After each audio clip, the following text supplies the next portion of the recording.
We got breaking news coming out of the transfer portal going into Memorial Day weekend.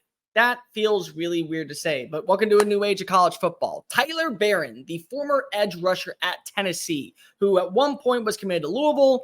Well, now he's staying in the ACC, but he's going down to Coral Gables and joining forces with Mario Cristobal in Miami. And at this point, you're basically saying to yourself, the Hurricanes, they better be all in for 2024. So what exactly does Barron bring to this defensive front? Also, what are the real expectations for Miami going into a pivotal year 3 underneath Mario Cristobal? Before any of that, welcome on into the channel. My name is Cole Thompson. I talk college football daily. So if this is the content you enjoy, make sure that you like the video, hit the comment section. What are your expectations, not just for Barron, but for the Hurricanes in general? And of course, hit subscribe because we're talking college football every single day. Like, rate, review, tell your friends, family, mortal enemies, best of bros, college football fanatics, and of course, Miami fans about this channel, because we're on the race to only become the #1 college football community here on YouTube. Also, I'd love to be the #1 YouTube show, but let's be real, there's a lot of people out there that are trying to do this. Make sure also you're following me on all the socials at Mr. Cole Thompson. And if you have a question that you want turned into a one-off video, go ahead and email me, colethompsonwriting@gmail.com, or slide in the DMs on Twitter. So Miami ends up winning the Tyler Barron sweepstakes. He was at Louisville for a minute. Then there was a bunch of drama that was going on with their NIL collectives. You watched a couple of players leaving the offseason, Penny Boone being one. Another player that actually is going to be mentioned in a minute on this video. You also saw them lose out on a ton of different offensive linemen. Ole Miss was in the running for a little bit. I think LSU had a kind of late push, but at the end of the day, Coral Gables is the one that wins the battle for Tyler Barron. And he's a good player. He's not an elite player. He's not James Pierce level, but last 2 seasons during his time in Knoxville had 13 sacks, 27 tackles for losses, and he can be a very good situational pass rusher, can be very good on third down, can bolster up your run defense. So this is a great addition for what Miami already has in their trenches. But again, now comes the added pressure, or the national media pressure. And yeah, there's warranted. It 100% is. The reason why I talk about Miami so highly, and I have for the last few years, is because I thought it was always going to be 2024. They were going to be the Texans of 2024. And much like Steve Sarkisian and much like the Longhorns, who also learned underneath a disciple of Nick Saban, Mario Cristobal is doing kind of the exact same thing. He went in year 1, 5-7. Year 2, probably should have been 8-5, but they went 7-6. Maybe next time, kneel the football against Georgia Tech and you'll get the win. It all felt like it was culminating leading up to this year. And the big thing is that you look at the transfer portal, they added in 15 players, and they're not 15 players that are just filling in roster spots. No, they're legit names. Jalen Ackerman last season was the leading tackler for Louisville when they were on a run to Charlotte underneath Jeff Brom. They also bring in Simeon Barrow, one of the better defensive linemen. He was wanted by LSU. He was wanted by Oklahoma. Florida State at one point was in the running for him. So this was a top name that was available, and the Hurricanes end up winning that sweepstakes. They also were able to go get Elijah Alston. At one point, he was getting looked at by Florida State. He was getting looked at by Georgia. There was a ton of players, a ton of programs, high-profile ones, trying to add in the kid from Marshall, and Miami wins them. They also offensively brought in Sam Brown, who has a relationship with Shannon Dawson from his time at Houston.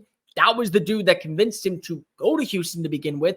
And then you bring in Damian Martinez, who might actually be the best running back on the transfer portal. And yeah, that includes Quinshon Judkins, north to south runner versus east to west runner. Sometimes you want that physical presence up the middle. You also got Cam Ward. Nobody is questioning Cam Ward. You've utilized NIL so immensely this offseason to bolster up every flaw on this roster, because if you knew that this was the year, you knew that you were culminating towards this moment, this type of success. And so now you're talking about what are real expectations for Miami. We did a video not too long ago talking about what are the realistic goals for the Hurricanes in 2024. I said it was going to Charlotte. I said it was making it to the ACC title game. Yeah, I think now you got to make the playoff, because of what's going to happen is you're showing your boosters, you're showing the NIL collective, if we spend money, not on every player, but on the right players, and we say, hey, we're here, we arrived, this is our moment. Well, at that point, people are going to start buying in more. They're going to start to see, oh, this is actually working. Oh, we know at this point, Mario's able to develop talent. We know that he's able to build talent. We know he's able to lay down recruiting bets. Now it's just adding in those little sprinkles and the cherry on top that is the transfer portal. And that's the way that you want to work the transfer portal. And that's what Mario's been doing. But if you start to see regression and all these players are just taking these long-term $800,000 contracts, these $1.2 million deals, and they don't pan out, well, then they're going to say, well, it's more important to get recruiting. It's more important to build that type of roster. And so, yeah, you feel like that you have to go to the playoff this year. You got 4 games in the middle of the season that truly will define your overall persona. Virginia Tech at home, on the road against Cal, on the road against Louisville, which, by the way, you get a bye week between those two, and then you play Florida State. You get through them, Duke with a brand new roster, Georgia Tech that still feels like it's missing some pieces, and yeah, you should take a knee this time. Wake Forest that is immensely going through a rebuild. Syracuse. That's how you close out the year. And I like Syracuse. I think that they're a sleeper team. I think that a lot of people need to be paying attention to them, but they're nowhere near the exact same level as Miami. You get through that, you're allowed to drop a game and still make it a Charlotte. And then once you get there, you want the bye. You, of course, want the bye. But at some point, you're just trying to go ahead and prove to everybody Miami is close to being back. Mario's not leaving a place like Eugene, Oregon, where they're willing to back up the Nike truck and give him whatever deal he wants because Phil is seeing a future if he doesn't believe that there is something built in Miami. The reason why Hurricane fans are so frustrated right now is not only because of they have a coach that is buying into the system, a guy who is able to lay down his fruits and show you that he's laying in a great foundation of recruits, whether that be Francisco Malaluga, whether that be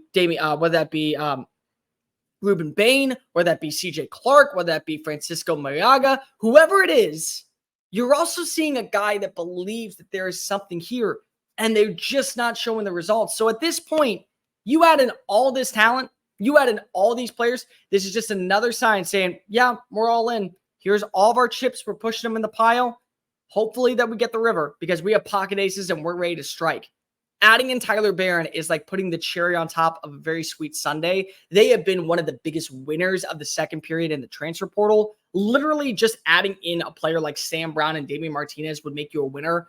You've added in everybody. Now it just feels like you have to capitalize. Not making the college football playoff would be a blundering mistake for Miami in 2024. And once you added in Tyler Barron, a guy that was wanted across the SEC, a guy who's had success in the SEC, you don't see the fruits of your labor come to fruition, yeah, it's a very big problem down in Coral Gables. Now I'm talking about one that doesn't end with Mario getting fired, but one where change is going to be inevitable. But let me know in the comment section down below, what are your thoughts about Tyler Barron landing with Miami? What are your thoughts about now Miami's chances of going to the college football playoff? Make sure you hit subscribe, like, rate, review. Also tell your friends, family, mortal enemies, best of bros, college football fans about this channel because we're on the race to become the #1 YouTube show talking about our favorite sport every single day. And more importantly, the #1 college football community. Make sure you're following me on all of the socials, TikTok, Facebook, Instagram, Twitter, at Mr. Cole Thompson. And if you ever want to have a question read live on air, go ahead and email me, ColeThompsonWriting@gmail.com. Or slide in the DMs on Twitter. I always respond. I am Cole Thompson,